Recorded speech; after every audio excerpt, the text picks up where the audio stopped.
Bom, pessoal, continuando aí a série de vídeos, esse aqui é o segundo vídeo, e nesse vídeo o assunto é a janela principal e as janelas auxiliares do LumiKit Show 3.0. A primeira coisa que mudou e que é muito importante para o funcionamento do programa como um todo é que não existem mais os modos de funcionamento. Até a versão antiga a gente tinha basicamente 3 modos de funcionamento, que era o modo editar DMX, que basicamente era feito na janela principal, aí tinha o playback, que também ficava na janela principal, e o modo Kills, que também ficava na janela principal. E isso era um pouquinho ruim, porque de repente o iluminador estava lá editando DMX, queria ir para o playback, queria voltar, e nessa hora trocava a cena, ficava um pouquinho ruim. O que foi feito agora? Isso aí, inclusive, foi sugestão do Paulinho, aqui de Blumenau, ele que sugeriu isso para fazer essa mudança, tá? Atualmente os 3 modos eles funcionam simultaneamente. Então eu estou editando uma cena na janela principal, eu posso chamar o modo playback e deixar alguma outra cena rodando em playback.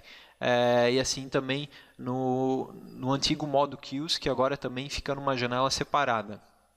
Vou mostrar rapidinho como acessar essa janela. Então aqui é a janela principal. Por aqui, na verdade, se faz a edição do DMX, como era na versão 2.0. E para chamar as janelas novas, fica aqui em cima, ó, em opções, playback, a janela de playback e a janela do Kills, que está aqui.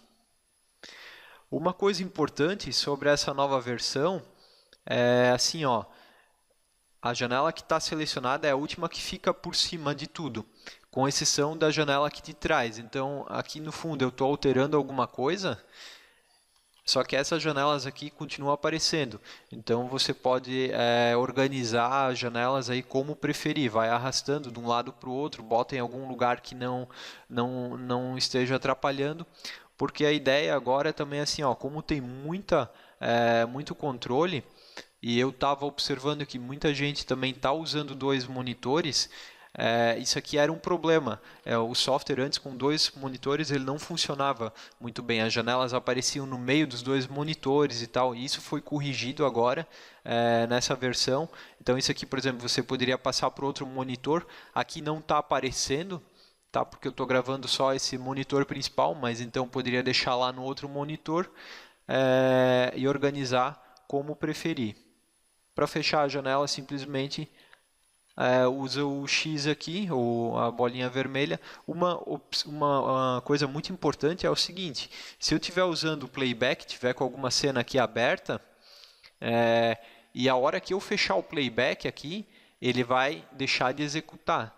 Se o playback, se a janela não está visível tanto nesse monitor como em algum outro, o playback ele deixa de ser executado, assim como o modo Kills, ali a janela dos Kills também deixa de ser executada aquela cena, certo? Então isso é uma observação importante. Continuando aqui, muitos dos controles na janela principal eles foram reposicionados. Eu vou mostrar alguns deles agora e explicar por que foi reposicionado. Bom, o primeiro botão e um dos principais aí, e do meu ponto de vista é o mais importante, é o botão Show. Antigamente ele ficava um pouquinho aqui abaixo. Isso fazia com que a pessoa que estivesse utilizando o software, o iluminador, ele não visse a importância desse botão, porque é aqui pelo botão Show que é feita toda a configuração de tudo que é usado dentro do Show, dos aparelhos DMX.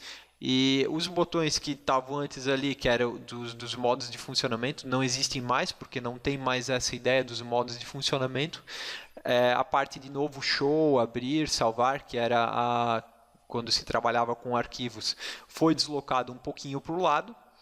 E as opções que estavam aqui atrás, ele foi passado para cá. Por quê? Porque agora é por aqui que se faz, que se escolhe quais são as janelas que estão abertas. Então esse botão aqui, opções, ele também ganhou uma certa importância, por isso que ele está em segundo lugar aqui. Bom, outra mudança muito grande que teve é em relação ao pad, que ficava aqui no canto direito inferior.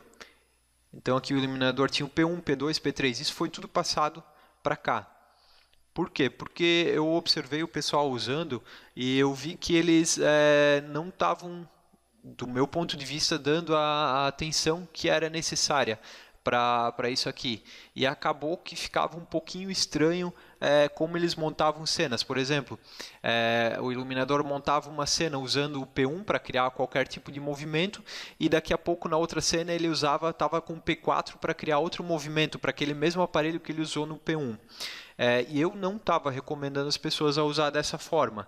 Por isso eu passei o pad aqui para o começo, para ficar mais destacado que esse pad aqui vai controlar os aparelhos que estão selecionados nessa área central.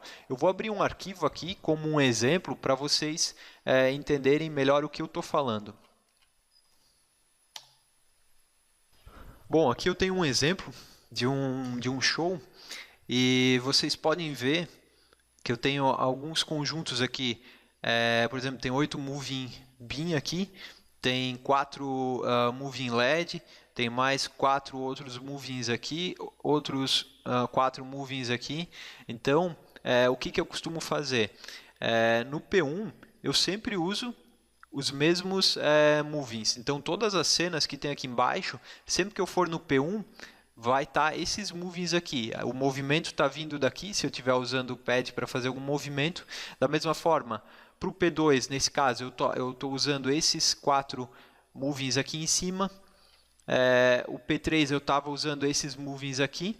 Então, qualquer cena que você abrir aqui, que eu fiz, sempre vai estar dessa forma. Para quê? Para ser mais fácil de, se eu tiver que fazer alguma alteração, vou ter que alterar esses 8 movings aqui. Eu simplesmente venho no P1 e faço aqui a alteração do movimento ou do parâmetro que eu preciso aqui para a cena ficar do jeito que eu quero. É claro que isso é uma recomendação minha, que mais nada impede de agora eu pegar e fazer, por exemplo, uma cena mais complexa, onde eu tenho P1, que eu tenho só algumas máquinas, sei lá, vamos dizer, A1, A3, A5 e A7, e no P2 eu tenho as outras máquinas. Então aqui o iluminador tem a liberdade de criar o que ele quer. Outra coisa que talvez o pessoal que usava mais as versões antigas está estranhando, onde é que fica a área aqui em cima para alterar as subcenas. Essa área, por padrão, ela vem escondida no software, já que muita gente hoje em dia só está usando ainda o pad para fazer as cenas. Eu mando ela desabilitada. Para habilitar é muito simples. Aqui em cima eu tenho algumas coisas, por exemplo, nesse show aqui eu não estou usando gerador de imagens para LED, não tem nenhum tipo de coisa que eu preciso usar esse gerador, então eu escondo ele. E eu estou usando as subcenas aqui. Para eu ver essa área, eu uso essas subcenas aqui e eu consigo ver o meu show. Pode ver que nesse show aqui eu não usei mais nenhuma subcena, só que está aqui disponível para quem gostava de trabalhar com esse método.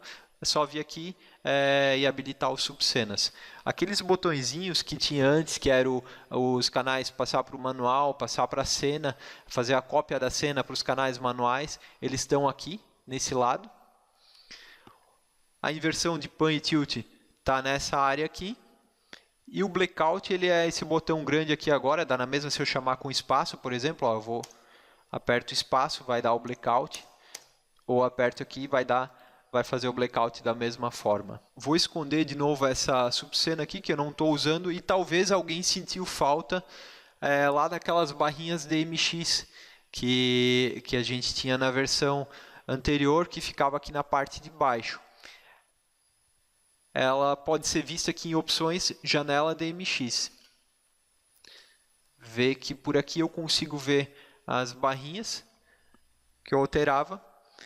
Tem ainda aqui a entrada DMX, também dá para ver por aqui. E aqui eu consigo fazer algumas coisas ainda, por exemplo, botar números aleatórios nos canais, fazer o reset dos universos. Lembrando que apesar de o software ter 64 universos, aqui eu só consigo ter acesso àqueles 8 primeiros universos que eu expliquei para vocês, que era para Moving, para LED, para Strobo. Então esses estão acessíveis por aqui. Clica aqui e fecha. É claro que aquela opção que tinha antes aqui, clico no botão direito em cima do aparelho, localizar canais DMX, vai me trazer já aqui no Wash 4, que é essa máquina aqui. Eu já cliquei, ele já me trouxe aqui para o universo 1, que é onde está configurada essa máquina, e já me trouxe os canais DMX desse aparelho. Vou dar um exemplo aqui, vou pegar esse Pro 6 aqui. Aqui está o Pro 6, só clicar com o botão direito eu já tenho acesso rápido, caso eu precise fazer alguma edição aqui e tal, no modo manual eu consigo fazer rapidamente. Outra janela aqui sumiu, é a janela 3D, ela está configurada aqui por cima em opções, vai ter acesso à janela 3D, as funções que tinha anteriormente estão todas aqui. Acessar a simulação, o editor de objetos, o editor de locais, ele está disponível aqui. E só para finalizar, na versão antiga, se eu quisesse fazer algumas alterações no MIDI ou na própria entrada DMX, os botões estavam nesse lado aqui, DMX in e o MIDI in. Essas funções foram retiradas daqui e foram passadas aqui para cima num botão chamado Action. E junto desse botão ainda acabou caindo o agendador de cenas, que era um botão SCH que tinha aqui no canto.